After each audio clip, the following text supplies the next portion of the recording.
Hi, and welcome back to Physics 141 Classical Electromagnetism 1. So, we are now still on Chapter 2, and before we proceed to the next lesson, let's first review some of the concepts that we have discussed in the previous lesson.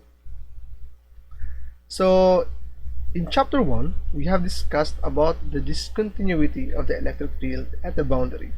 And since the electric field is just the negative gradient of your potential, then this also means that the derivative of the potential is discontinuous at the boundary. So it has discontinuity, putol, at the boundary.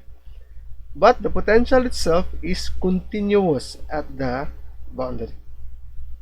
So actually, the discontinuity is given or equivalent to the surface charge density at the boundary. So we also have discussed about a grounded conducting surface, such as this one, a sphere. And when you ground it, meaning you drain off all of the charges on the surface, then this makes the electric field outside zero, which makes the potential constant.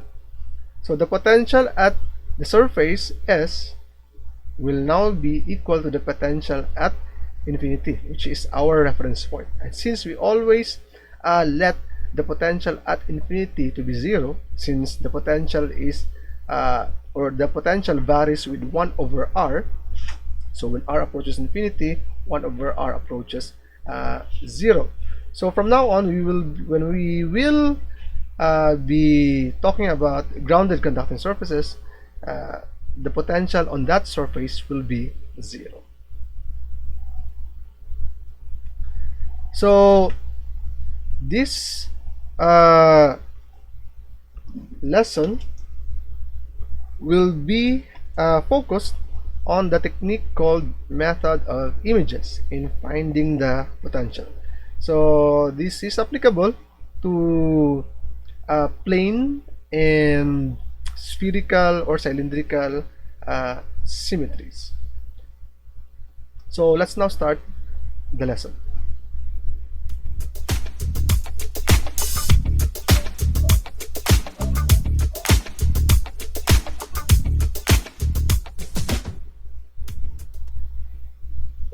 So this is the classic image problem where we use or we utilize the method of images. So you have a conducting plane or conducting sheet, and you place a point charge Q a distance d above your conducting sheet. So your conducting sheet is initially neutral, but because of the point charge, there will be, if the point charge is positive, there will be negative point charges aggregating at the center of the sheet or at the center of the plane, and there will be positive charges at the edges of the plane. So if this plane is infinite, then these positive charges are almost at infinity. So when you ground this conducting plane, you're actually draining all of the positive charge away, such that your conducting plane is now negatively charged, and there will now be a surface charge density induced on the surface of your plane. So if you will recall in your physics 41 basic electromagnetism, this is what we call charging by induction. You charge an object without physical contact, and the object acquires an opposite charge. So if the charge that you use in induction is a positive charge, then the induced charge will be negative. So in this problem, we are asked to find the potential in the region above our infinite grounded conducting plane. So to simplify, we have a point charge and we have a negative sheet of charge. wherein the potential of the sheet of charge is 0. So of course, the direct way, or the direct solution to this is to use Poisson's equation, because there is a charge distribution. There is a discrete charge distribution above the plane. That will actually be much more complicated than you think. So before we proceed, let's first set up our boundary conditions so that we can check our potentials later if they satisfy these boundary conditions. So the first boundary condition is that at z is equal to 0, assuming that this is our z-axis. At z is equal to 0, this means that this z is equal to 0 is the location of the plane, the xy plane. In this case, the potential is 0 because your z is equal to 0 plane is grounded. And as r approaches infinity, so meaning r, when r approaches infinity, meaning x, y, and z all approach to infinity, then the potential must also approach to 0. So here is the solution using the method of images. So instead of a sheet of charge, we will actually replace the grounded conducting plane with an image charge, something like a mirror charge, just like when you look at your mirror, you see an image of yourself behind the mirror. So you place an image charge negative q a distance 2d from the original point charge q, and the effect of this, since this is negative q, this is positive q, then the potential in between them will be 0, enhancedly mimicking the grounded conducting plane. So basically, this image charge or mirror charge that we place here acts as our infinite grounded conducting plane, in the sense that it replicates the 0 potential at z is equal to 0 or at the xy plane. So this is our z is equal to 0, this is z is equal to d, this is z is equal to negative d. So therefore, the potential at any point r above the plane, so above the z is equal to 0, will be due to these 2-point charges. So instead of the plane, it's now due to the negative image charge.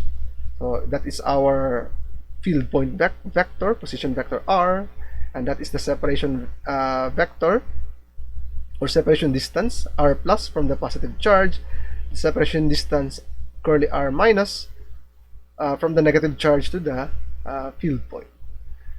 So essentially, it's just the kq over r, 1 over 4 pi epsilon naught q over the separation distance. So the separation distance r plus is given by this square root of x squared plus y squared plus z minus d squared. And then for the r minus, for the negative charge, negative q, the r minus separation distance is given by this one. So, but take note, this is only the potential above the plane. This is not the potential everywhere. We cannot, by using the method of images in this classic image problem, we can no longer solve for the potential below the plane, because we already altered the conditions below the plane. We place a negative charge essentially below the plane, so we can no longer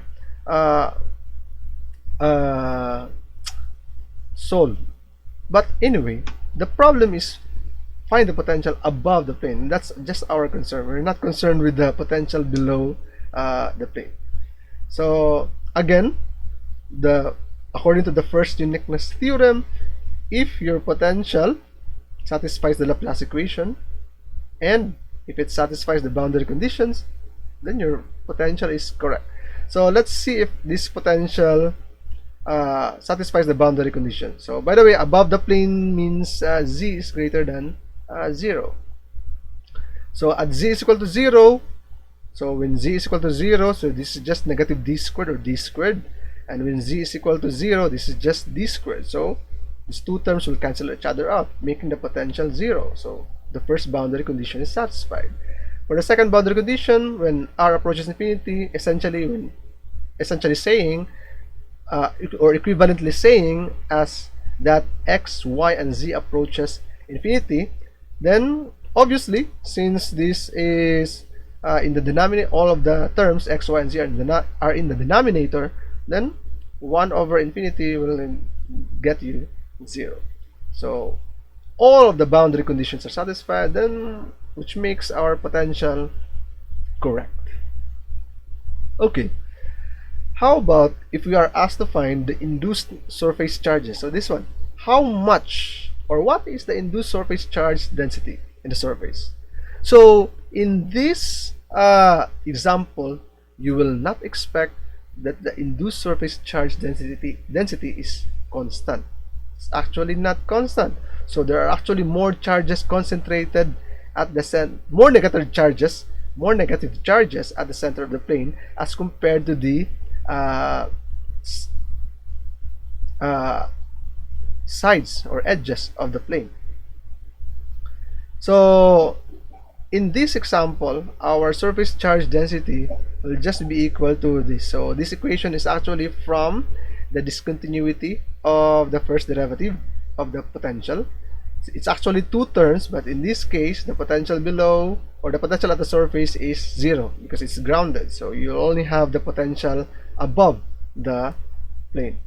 So our potential here, in this case, will actually depend on two coordinates, x and y, because this is the xy plane. And we will take the derivative of our potential, the potential above the plane, with respect to z. Since z here is our n, our normal coordinate. Normal means perpendicular to the surface. And we evaluate that at the location of the plane, which is at z is equal to 0. So doing so this is just an elementary differentiation, so I will leave that to you. You will get this result. So obviously it's negative as expected, and it has the greatest value at the center, at the coordinate 0, 0, 0. X is equal to 0, y is equal to 0, z is equal to, oh sorry, this is already at z is equal to 0. So at x is equal to 0 and y is equal to 0. So the smallest value of the denominator is when x is equal to 0 and y is equal to 0. And that makes this fraction maximum. So the maximum value is when x and y are both 0. So that means here at the center. So more charge, this means that the charge density is greatest at the center, or more charges are concentrated at the center of the plane. So if we are, for example, asked further to find the total charge induced on the plane, so since we already know the surface charge density sigma, then to find the total charge induced on the plane, we just use the total, the integral of sigma dA, integral of the surface charge density times the differential area. So in this case here, it's easier if we convert our surface charge density in cylindrical to cylindrical coordinates, so that we can only have one variable s, since x squared plus y squared, this is just the two-dimensional radius, which is our s squared. So it's only a function of s, and our dA will be s ds d phi. So substituting all of this in our integral, and you will get this one, negative q, which should be the case because this is q, and of course by the law of induction there will be negative q induced on the surface. So we're just verifying the law of induction here. So the induced total charge is just the negative of the charge, so it's the same charge as our image or mirror charge.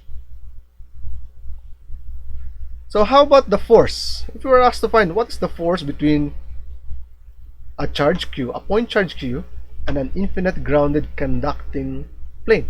So it's just equivalent to saying or to calculating the force between the charge point charge q and the image charge negative q. So in that case, the force is actually attractive because they are opposite charges. So by virtue of Coulomb's law, you have 1 over 4 pi epsilon naught q1, which is q, q2, which is negative q, over the separation distance squared. In this case, the separation distance is 2d squared. So r hat here is can be plus and minus z hat, because there are actually two forces here: the force exerted by q on negative q, and the force exerted by negative q on q. So in the plane version, so the force, the plane, the infinite grounded conducting plane will exert this magnitude of force on q, and q will also exert the same magnitude of force on the plane by virtue of Newton's third law of motion. So, however, the energy will not be due to two opposite charges, and in fact, it will be 1/2 of the energy of two opposite charges. So, in your mechanics, you have found out that the work done uh, by a force is just F dot dl. So this is actually the work done in bringing the charge q to a distance z, or sorry, this should be a distance d above a negative plane of charge. So we have discussed about electric work and energy in the first chapter, so you need to review that. So in this case, we get this result, and this is actually just half of what you will expect of two opposite charges. So if you recall Coulomb's law for electric potential energy, it's 1 over 4 pi epsilon naught q1 q2 over r. So in this case, r is 2d, but here your r is 4d, it's 1/4. So instead of 1/2, you get 1/4. So it's just half of the energy of two opposite charges. So that's the classic image problem. Now, if you have a circular symmetry such as a cylindrical or spherical symmetry, then we also have a method of images for that. So suppose you have a sphere, and you have again, this is an initially neutral conducting sphere, and you place a positive point charge q near the sphere, say a distance a from the center of the sphere, and then you ground your conducting sphere, making its potential at the surface of the sphere 0.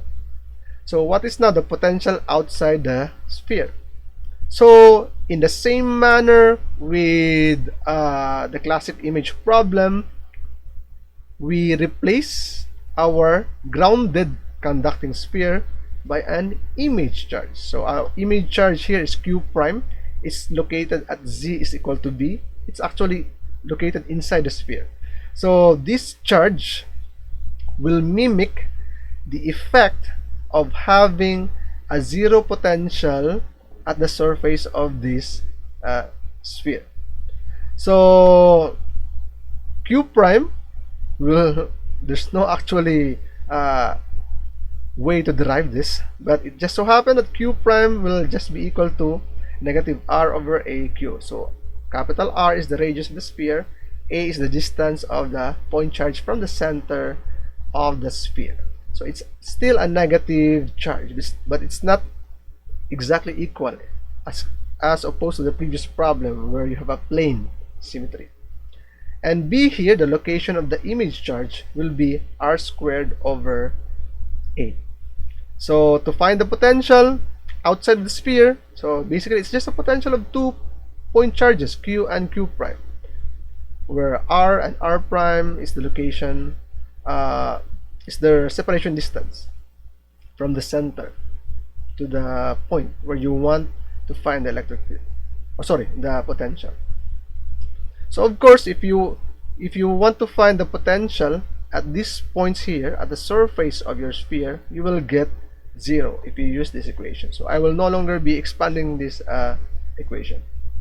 So the force, of course, between the point charge Q and a grounded conducting sphere is basically just the force between 2 point charges Q and Q prime. So their separation distance, this distance is A minus B.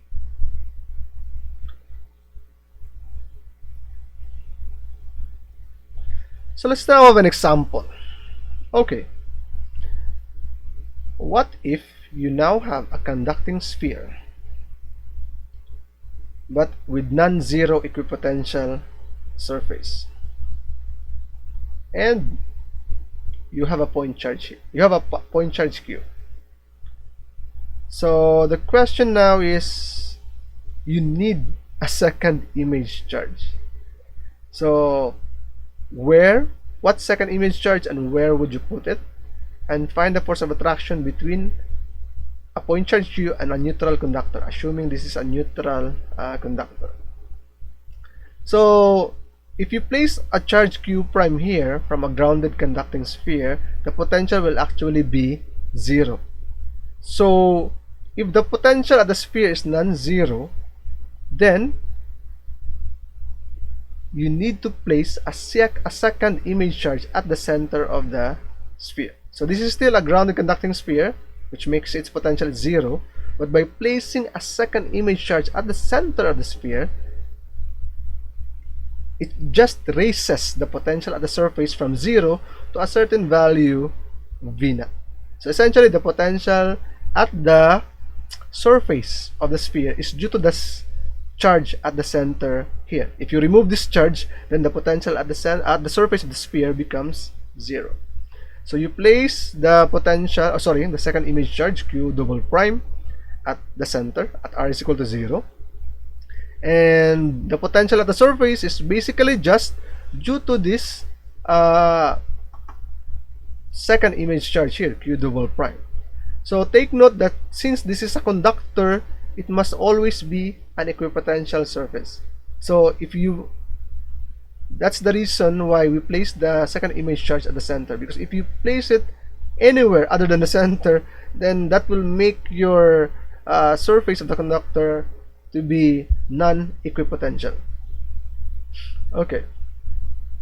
So in this case, our image charge Q double prime is just 4 pi epsilon naught V naught times R. Okay, so how do we find the force of attraction between a neutral conductor and a point charge Q? So assuming this conductor is neutral, so it's still a grounded conducting sphere with non-zero potential at the surface. So this only means that the total charge inside the sphere must be 0 in order for it to be neutral. So meaning Q prime plus Q double prime is equal to 0, and Q double prime is equal to negative Q prime. So the force of attraction between the point charge Q and this sphere, neutral sphere, is basically just the force exerted by Q on Q prime plus the force exerted by Q on Q double prime. So since we are only asked for the force of attraction, so we will just take the magnitude. So K Q prime Q over the distance A minus B, then Q double prime Q, the distance is A.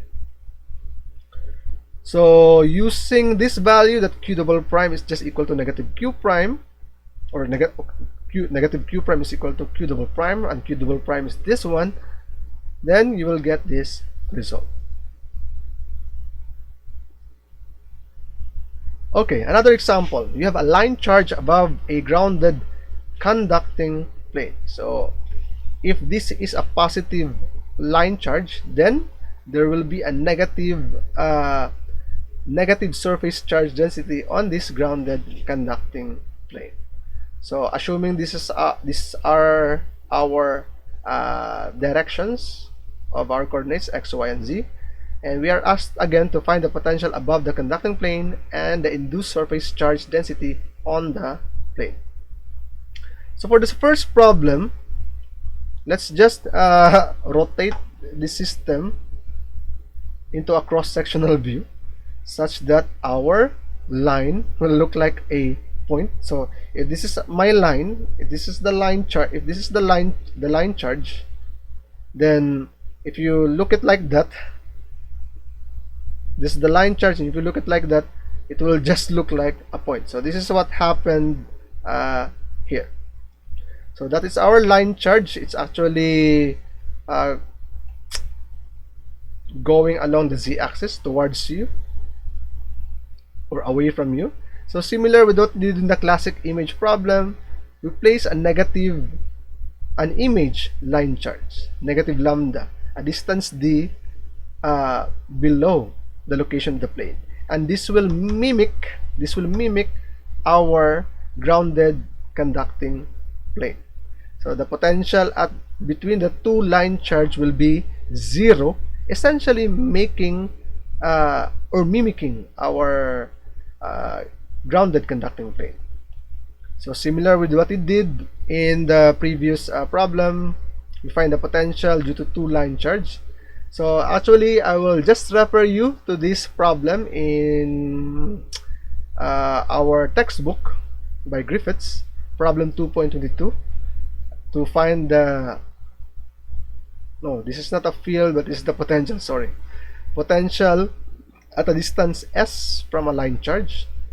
A here is just the reference point, because our line, the assumption here is the line charge is infinite in length. And sorry, again, this is not a field but a potential of opposite line charges in problem 2.47.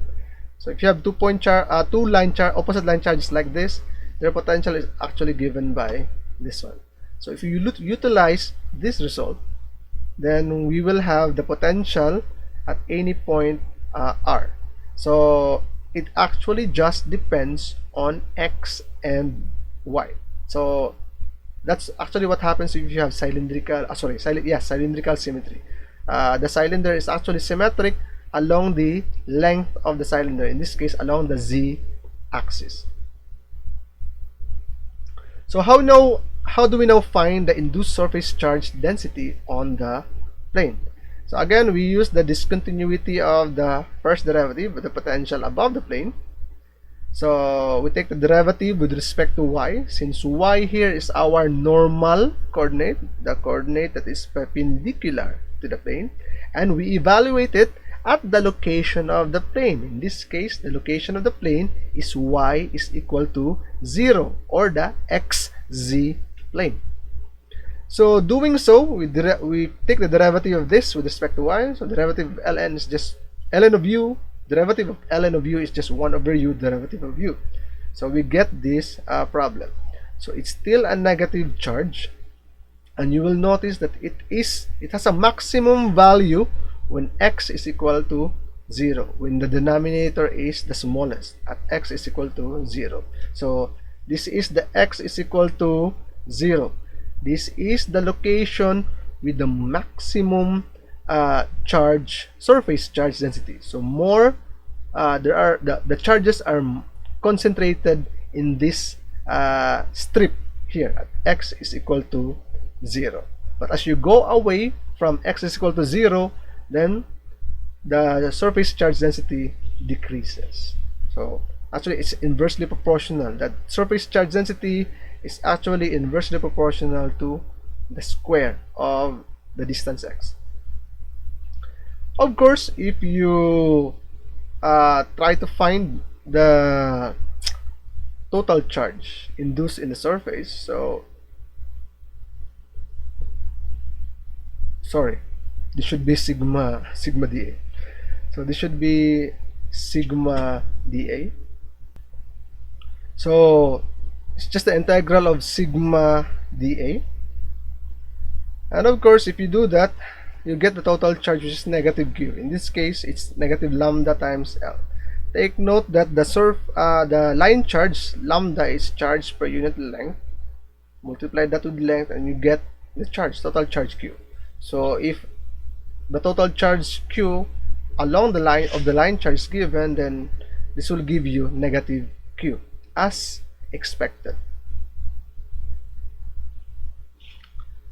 So how about this problem? So I'm not gonna solve this problem, but I'm just gonna uh, initiate or start the solution. So you have two grounded conducting planes at right angles. So somewhere in between this line here, the line joining, or the joint between these two conducting planes, there's an insulator.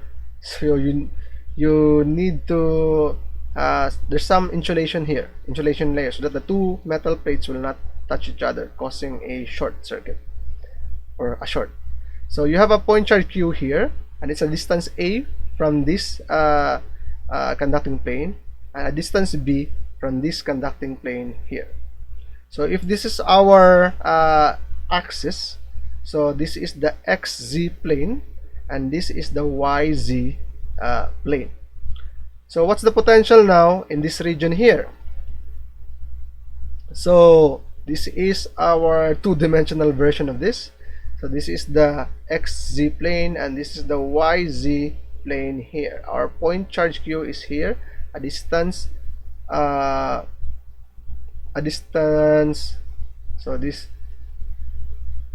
this is y is equal to b here. So it's a distance y from the xz plane, a distance b from the xz plane, and it's a distance a. So this distance is a distance a from the yz plane. Okay, boundary conditions for this problem at x is equal to 0.